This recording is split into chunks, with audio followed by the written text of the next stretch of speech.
이탈리아에 가면 베니스가 있지 않습니까? 이 이탈리아 베니스에 한숨의 다리라고 하는 다리가 있답니다. 저 사진에 보면 저 중간에 다리가 이렇게 하나 보이죠? 두 건물을 잇고 있는 저 다리.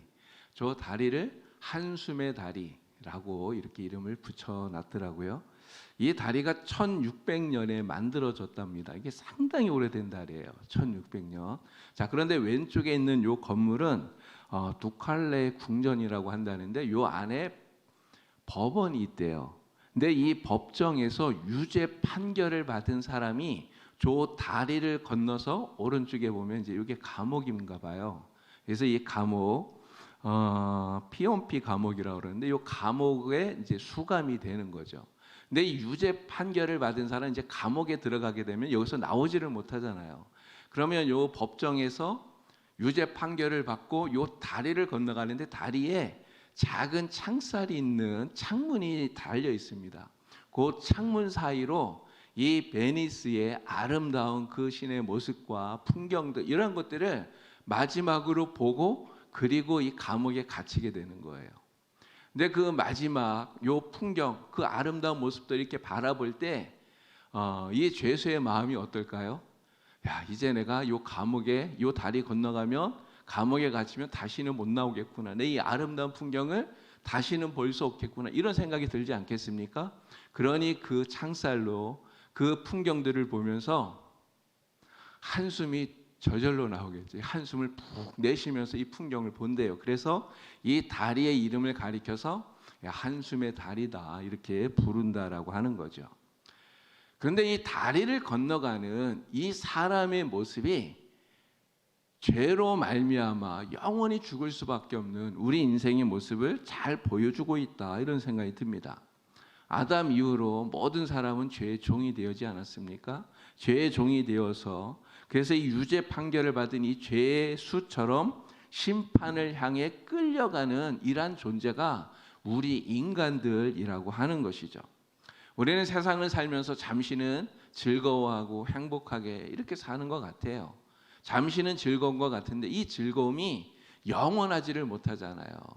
정말 잠깐 지나갑니다. 그리고 결국 어떻게 되겠습니까? 심판을 받고 영원히 지옥에서 형벌을 받아야 되는 이러한 존재가 죄 아래에 묶여있는 우리 인생들이라고 하는 것이죠. 그래서 그 끝은 한숨과 멸망뿐이다 이런 생각이 들어요. 자, 아까 한숨의 다리를 이제 보여드렸는데 한 죄수가 있었습니다. 이 죄수가 법정에서 유죄 판결을 받고 그리고 집행관들에게 끌려서 이 한숨의 다리를 건너서 감옥으로 가고 있는 거예요. 다리를 이제 다 건너갈 쯤인데 갑자기 뒤에서 멈추시오 하는 소리가 들립니다. 멈추시오. 왕의 사자가 손에 두루마리를 들고 막 달려오는 거예요. 멈추라고.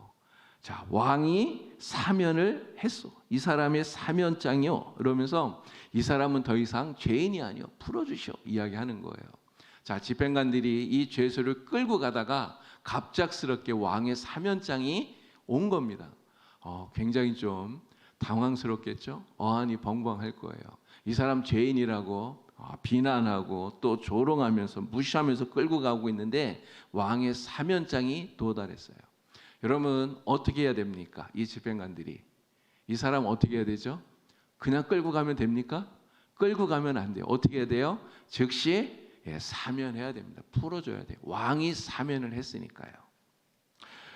오늘 웨스트민스터 신앙고백 11장에서 다루고 있는 칭의라고 하는 것이 바로 이와 마찬가지다라고 하는 것입니다. 우리는 분명히 죄인이에요. 그런데 하나님께서 우리를 의롭다고 인정해 주신 것입니다. 내가 무언가를 잘해서 내가 의로워서 의롭다고 하시는 것이 아니라 예수 그리스도 그 공로를 의지해서 하나님이 우리를 의롭다고 인정해 주셨다라고 하는 거예요. 그래서 우리가 의인이 되었다라고 하는 것인데요. 자, 하나님이 우리를 의롭다고 인정하시는데 어떻게 인정하셨는가? 자, 웨스트민스터 신앙고백 11장 1절을 보니까 이런 말씀이 나옵니다. 하나님은 부르신 이들을 의롭다고 하시는데 거리낌 없이 의롭다고 하셨다는 거예요. 이 거리낌 없이라고 하는 이 말이 굉장히 중요합니다. 거리낌 없이. 하나님이 우리를 의롭다고 인정하시는데 그렇게 인정하기를 전혀 주저하지 않으셨다는 거예요. 망설이지 않으시고 거리낌 없이 우리를 의롭다고 인정해 주셨다는 거예요. 여러분, 만약에 하나님께서 우리의 행위나 우리의 선함이나 나를 보고 의롭다고 인정하시면, 하나님이 이렇게 우리를 의롭다고 인정하시는데 거리낌 없이 망설임 없이 이렇게 인정하실 수 있었을까요? 사실 전혀 그렇게 하지 않으셨을 거예요. 쇼생크 탈출이라고 하는 영화가 있습니다. 이 영화를 여러 번 봤는데요. 이 영화에 이 장면이 나와요. 지금 저 밑에 있는 저 사람의 이름이 영화에서는 레드라고 하는 쇼생크 탈출의 그 주인공인 앤디의 친구입니다. 앤디가 이 쇼생크 감옥에서 탈옥하고 난 다음에, 탈출하고 난 다음에 이 앤디가 가석방을 위해서 심사받는 이런 장면들이 나와요. 사실 이제 그 전부터 이렇게 가석방 심사를 받아요. 이게 10년마다 이 가석방 심사를 받는 것 같습니다. 그래서 가장 먼저는 20년 복역하고 나서 한 번 심사를 받고, 또 30년 복역하고 나서 심사를 받고 이렇게 하는데, 이 가석방 심사를 하는 심사위원들이 앞에 이렇게 쫙 앉아 있거든요. 근데 이제 들어와서 딱 앉으면 물어봐요. 당신은 사회에 나갈 준비가 되었습니까? 이렇게 물어봐요. 그때마다 이 레드가 뭐라고 얘기하냐면, 당연합니다. 나는 준비됐습니다. 나는 이제 완전히 교화가 됐습니다. 나는 새 사람이 됐습니다. 막 이렇게 얘기하거든요. 그러면 가석방 심사를 하는 심사위원들이 도장을 팍 찍는데 뭐라고 찍느냐? 저렇게 부적합이라고 하는 도장을 탁 찍어버리는 거예요. 여러분, 왜 그럴까요? 나는 교화됐다고, 나는 완전히 새 사람이 됐다고, 갱생되었다고 막 이야기하는데 왜 부적합이라고 도장을 찍을까요? 이게 못 믿는 거예요. 이 사람의 말을 못 믿으니까.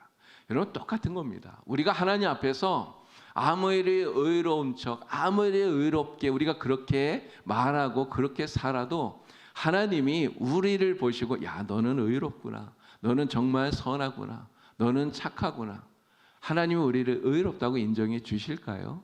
하나님 그렇게 말씀 안 합니다. 뭐라고 말씀하실까요? 아니야, 안 돼, 아직 이 정도 가지고는 안 돼. 이게 우리의 의를 가지고는 하나님 앞에 의롭다고 인정받을 수 없는 거예요. 자, 그런데 웨스트민스터 신앙 고백 11장 1절에 뭐라고 말했습니까? 하나님이 우리를 의롭다고 인정하시는 데 있어서 조금도 거리낌 없이, 조금도 망설이시지 않고 하나님이 의롭다고 인정해 주셨다는 거예요. 왜 그렇게 하셨는가? 그것은 이 의롭다고 판단하는 그 근거가 우리에게 있는 것이 아니라 바로 예수님께 있기 때문에 그렇다는 것입니다. 자, 웨스트민스터 신앙 고백 11장 1절에서 계속해서 이런 이야기를 합니다. 그들 안에서 무엇이 일어났거나 그들이 무엇을 행해서가 아니라, 이게 우리의 행함이 아니라는 거예요. 오로지 그리스도만 보아서. 누구를 보아서요? 그리스도, 예수님만 보아서 우리를 의롭게 하셨다는 거죠. 우리를 의롭게 하시는데 우리를 보고 하시는 게 아니라 예수님을 보시고 의롭다고 말씀하신다는 거예요. 이것이 바로 웨스트민스터 신앙 고백 지금 11장에서 칭의 이 부분에서 이야기하는 가장 중요한 핵심입니다. 나의 의로 의로워지는 것이 아니라 오직 예수 그리스도만 보시고 우리를 의롭다고 인정하신다는 거예요. 그래서 우리는 오해하면 안 됩니다. 하나님이 우리를 의롭다고 하셨어요. 우리는 하나님 앞에서 이제는 의인입니다. 근데 내가 의인 된 것이 내가 잘나서, 내가 의로운 일을 많이 해서, 내가 착하기 때문에 그래서 내가 의로워졌지? 여러분, 이렇게 생각하면 엄청난 오해를 하는 거예요. 절대로 그렇지 않다라고 하는 것이죠. 우리를 보시고 의로움을 만약에 하나님이 판단하신다면 한 사람도 의롭다고 인정받을 수 없어요. 하나님이 우리를 보시고 판단하시면 그 판단의 결과는 무엇일까요? 로마서 3장 10절 말씀에 있는 대로 의인은 없나니 하나도 없다. 이게 하나님이 우리를 보시는 판단의 결과입니다. 우리를 보시고 의롭다고 인정하시는 거라면 의롭다고 인정받을 수 있는 사람은 단 한 명도 없다는 거죠. 자, 그런데 하나님은 그러한 우리를 보시지 않고 누구를 보셨습니까? 예수님을 보신 거예요. 예수님의 순종을 보시고 예수님의 십자가를 보시고, 그래서 예수님의 그 순종과 예수님의 십자가의 공로를 보시고 우리를 의롭다고 인정하셨습니다. 이것이 바로 예수님의 순종, 예수님의 십자가를 통해서 우리를 의롭다고 인정해 주시는 바로 칭의의 은혜다라고 말할 수 있는 것이죠. 자, 이 사실을 우리가 알게 되면 하나님 앞에 우리는 어떻게 해야 됩니까? 교만할 수가 없죠. 내가 의로워서, 내가 잘해서 의로운 것이 아니라 하나님께서 예수님을 보시고 나를 의롭다고 말씀해 주신 거니까 이 의로움이 나의 공로가 아니잖아요.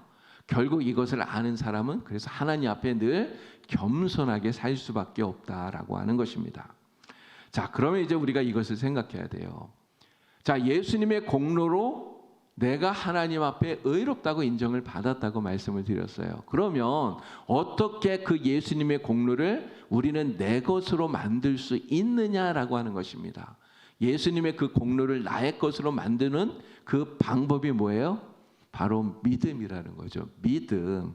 자, 그래서 웨스트민스터 신앙고백 11장 1절에서 또 이렇게 이야기를 합니다. 그들은 믿음으로 그리스도를 영접하고 그에서 쉼을 얻고 그의 의를 얻게 된다. 이 믿음은 그들 자신의 믿음이 아니라 하나님의 선물이다. 이렇게 이야기를 했어요. 믿음으로. 예수님을 나의 구주로 믿고 영접함으로 말미암아 이 믿음으로 하나님께 의롭다고 우리는 인정을 받습니다. 여러분, 믿음이라는 게 뭐예요? 하나님께 나를 완전하게 맡기는 겁니다. 맡기는 것. 하나님께 나를 온전히 맡기고 주님을 신뢰하는 것. 그래서 하나님 앞에서 하나님, 이제는 내가 나의 의로 살지 않겠습니다. 이제는 오직 하나님의 의에, 우리 주님의 의에 기대어 살겠습니다 라고 주님께 온전히 맡기는 것. 이것이 믿음이에요. 자, 그런데 조금 전에 우리가 읽었던 웨스트민스터 11장 1절에 뭐라고 말했습니까? 이 믿음으로 의롭게 되는데 이 믿음은 나의 것이 아니라 뭐라고 이야기했습니까? 하나님의 선물이라고 얘기했어요. 선물. 믿음, 예수를 구주로 믿는 이 믿음마저도 나의 공로가 아니라 하나님의 선물이라고 고백하고 있는 거예요. 이게 굉장히 중요한 것입니다. 내가 믿는 거 아닙니까? 예수님을 내가 믿었어요. 내가 믿었기 때문에 그 믿음을 보시고 하나님이 의롭다고 인정해요. 그러면 이 믿음, 내가 믿은 거니까 나의 공로가 아닌가라고 생각할 수 있지만 그 믿음마저도 하나님의 은혜라는 거죠.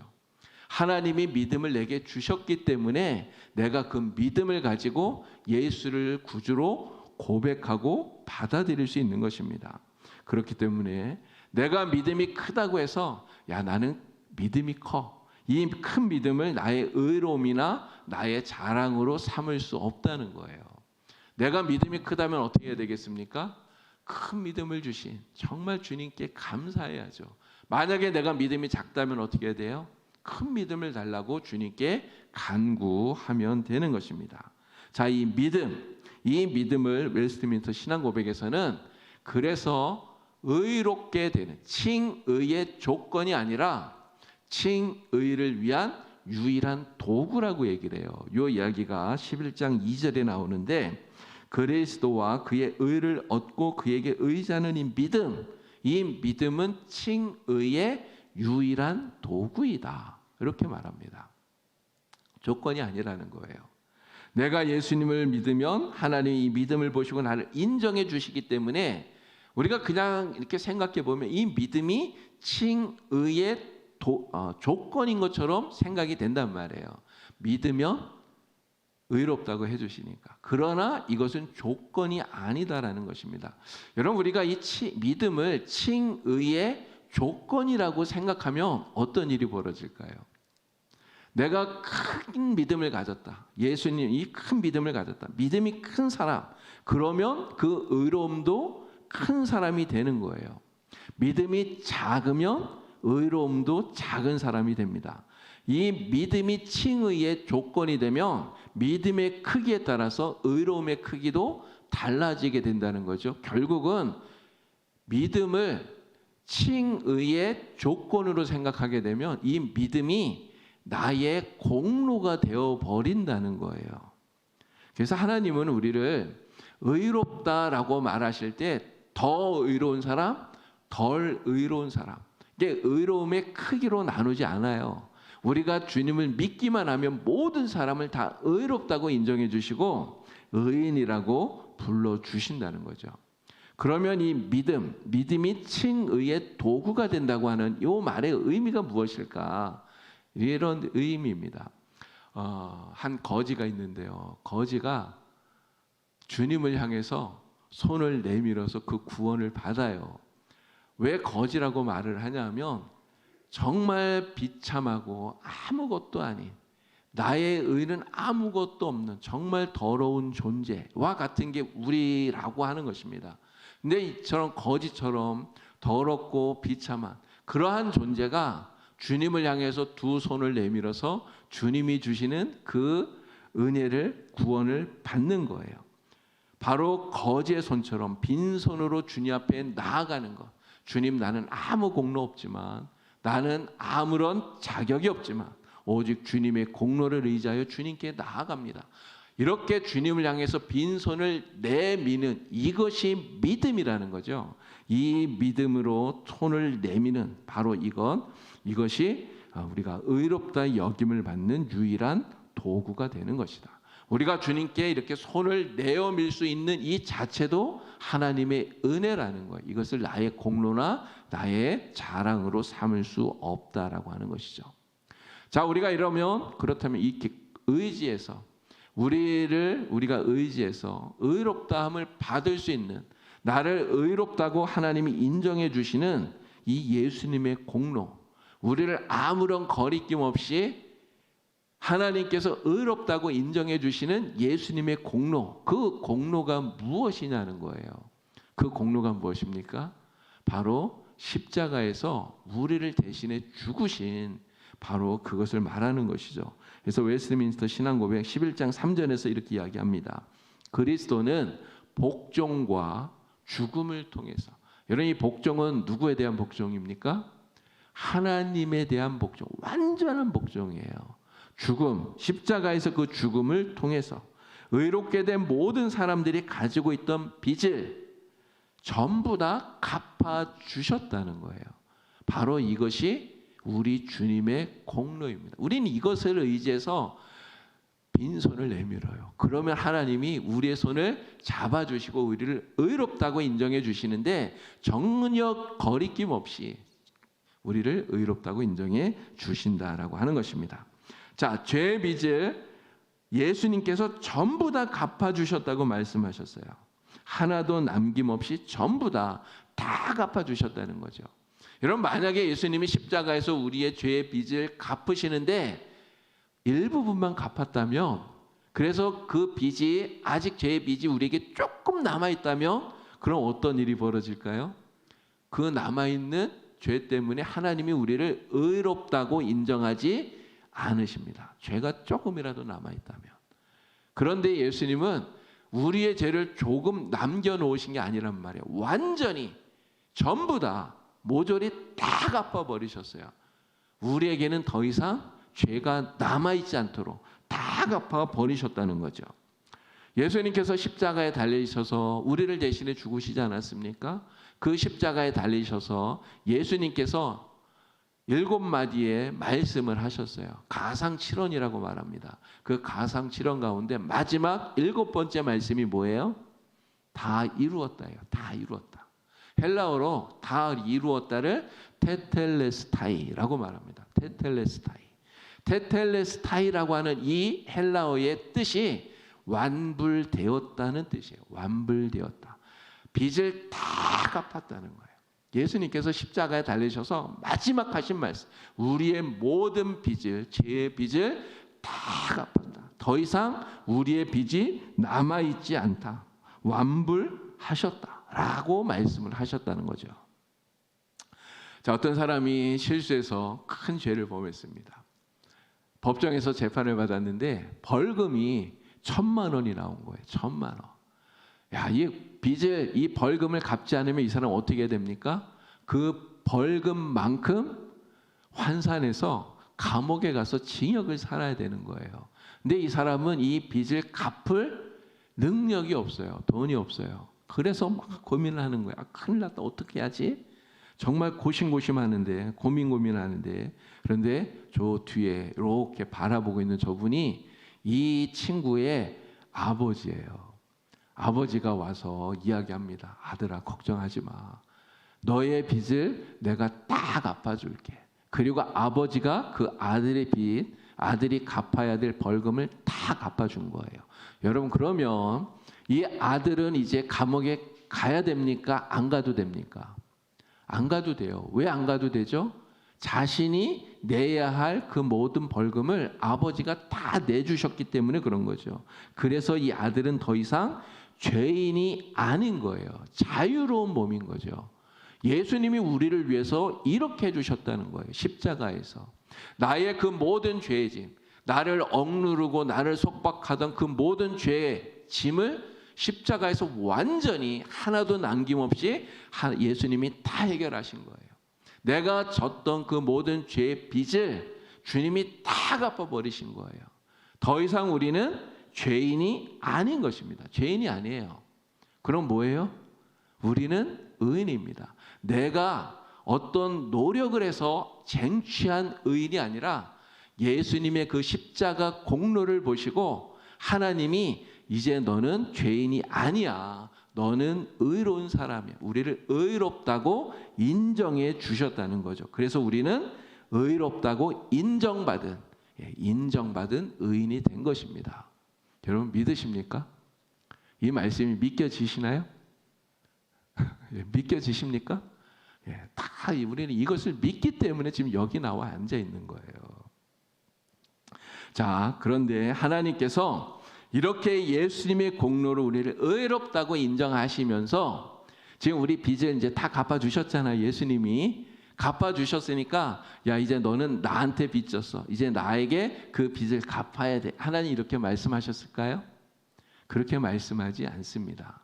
자, 로마서 3장 23절, 24절 우리가 읽었던 본문 말씀인데요. 23절과 24절을 우리 다 같이 큰 소리를 한번 읽어보겠습니다. 모든 사람이 죄를 범하였음에 하나님의 영광에 이르지 못하더니 그리스도 예수 안에 있는 속량으로 말미암아 하나님의 은혜로 값없이 의롭다 하심을 얻은 자 되었느니라. 아멘. 자, 예수님께서 우리를 대신해서 십자가에서 죽으셨어요. 우리의 빚을 예수님이 대신 다 갚아주셨습니다. 자, 그러면 예수님이 우리에게 뭐라고 말씀하실 수 있나요? 야, 내가 내 빚을 다 갚아주었으니까 너는 이제 나에게 빚진 인생이야. 너는 오늘부터 나에게 빚을 갚으면서 살아라. 이렇게 말할 수 있잖아요. 그런데 예수님은 그렇게 말씀하시지 않으신다는 거예요. 자, 로마서에 뭐라고 말합니까? 하나님의 은혜로 값 없이예요. 값 없이.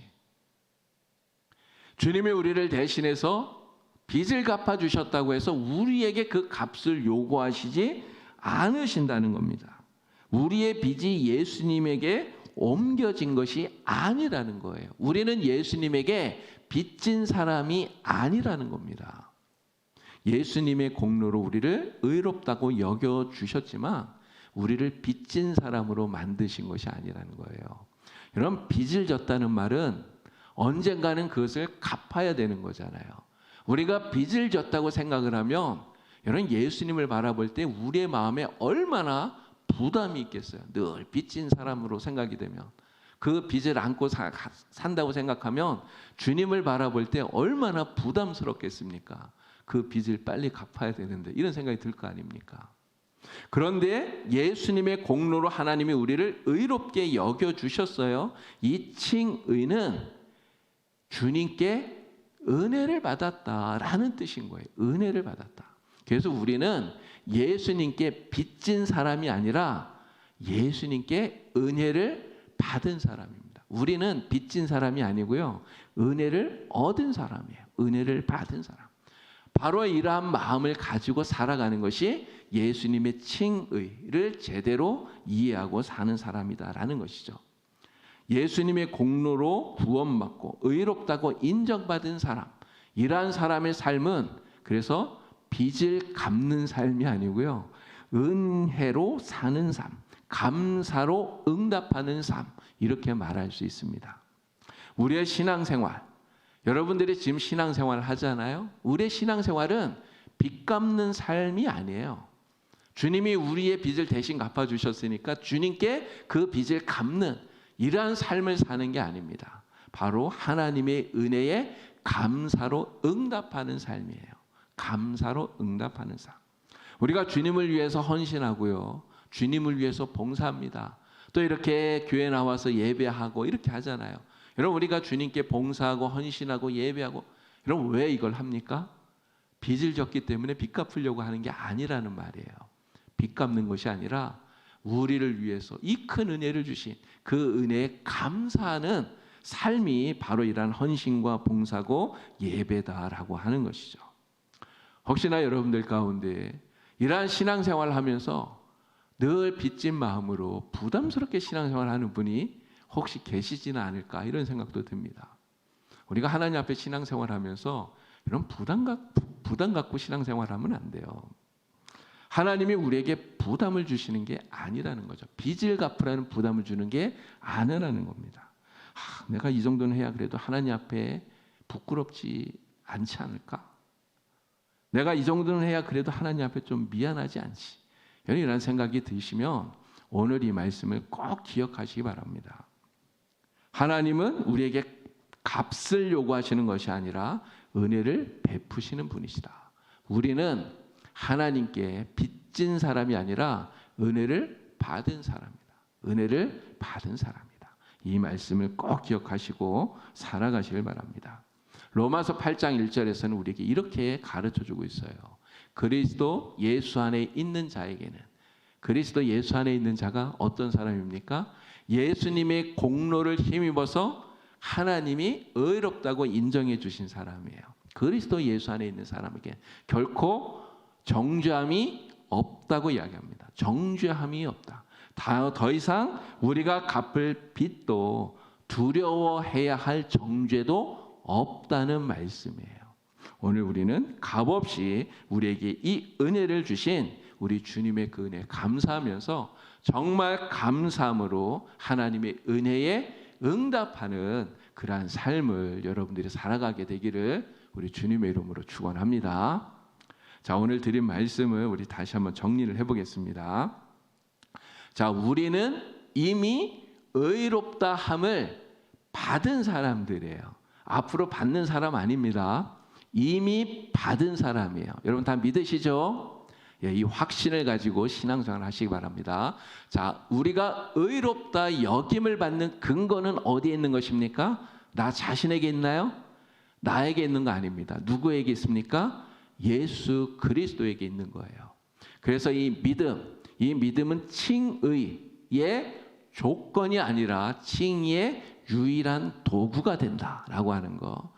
또한 우리의 이 믿음마저도 우리의 공로가 아니라는 거 여러분 꼭 기억하시고요. 그리고 이 칭의는 이미 완성되어진 사건이다. 이미 주님이 우리를 의롭다고 인정해 주신 사건이라고 하는 거 여러분 꼭 기억하시기 바랍니다. 우리가 하나님 앞에 갔을 때 우리의 인생 판결문을 딱 보면 거기에 도장이 하나 딱 찍혀 있을 거예요. 그 도장에 뭐라고 써 있을까요? 의롭다라고 도장이 딱 찍혀 있을 겁니다. 의롭다. 누구 때문에 저 도장이 찍혔습니까? 예수님 때문에. 예수님 때문에 이 도장이 딱 찍힌 거예요. 이 도장이 찍힌 사람은 어떻게 됩니까? 하나님의 나라, 영원한 천국에서 주님과 함께 영생을 누리게 되는 거예요. 이 도장은요, 절대로 취소되지 않고요. 그리고 바뀌지도 않는 거예요. 내가 신앙생활 잘 못해서 나 천국 못 가면 어떡하지? 내가 새벽 예배에 자꾸 빠지는데 주님이 나를 책망하시면 어떡하지? 여러분 너무 그런 것 때문에 그렇게 스스로를 정죄하면서 여러분 너무 그렇게 살지 마세요. 우리는 신앙생활을 은혜로 해야 됩니다. 은혜로. 이 신앙생활 하게 하신 게 은혜잖아요. 하나님이 우리에게 은혜를 주신 거잖아요. 그 은혜를 우리가 정말 마음으로 누리면서 정말 감사하면서 행복하게 여러분 신앙생활 하기를 우리 주님의 이름으로 축원합니다. 우리에게 주신 하나님의 그 은혜, 우리를 의롭다고 인정해 주신 주님의 그 은혜, 정말 감사하는 마음으로 예배를 드리고 또 헌신하고 봉사하시고, 여러분 그렇게 하시면 정말 그 삶 속에 주님이 주시는 은혜가 더욱더 충만하게 넘쳐나게 되리라고 믿습니다. 이런 아름다운 신앙생활로 우리 하나님을 기쁘시게 하는 복된 성도 되시기를 우리 주님의 이름으로 축원합니다. 함께 기도하겠습니다. 하나님 아버지, 우리는 정말 죽을 수밖에 없는 그러한 죄인이었지만 우리 예수님의 공로로 말미암아 우리를 의롭다 인정하여 주신 우리 하나님의 그 은혜를 우리는 믿습니다. 우리가 이렇게 의롭다 인정해 주신 하나님의 그 은혜를 가지고 살아가오니 하나님께서 주신 이 은혜를 감사함으로 여기며 이 은혜에 감사함으로 응답하는 주의 백성들 되게 하여 주시옵소서. 이 은혜를 가지고 이 믿음을 가지고 하나님의 나라까지 이르는 모든 우리 성도들 될 수 있도록 역사하여 주시옵소서. 예수님의 이름으로 기도드리옵나이다. 아멘.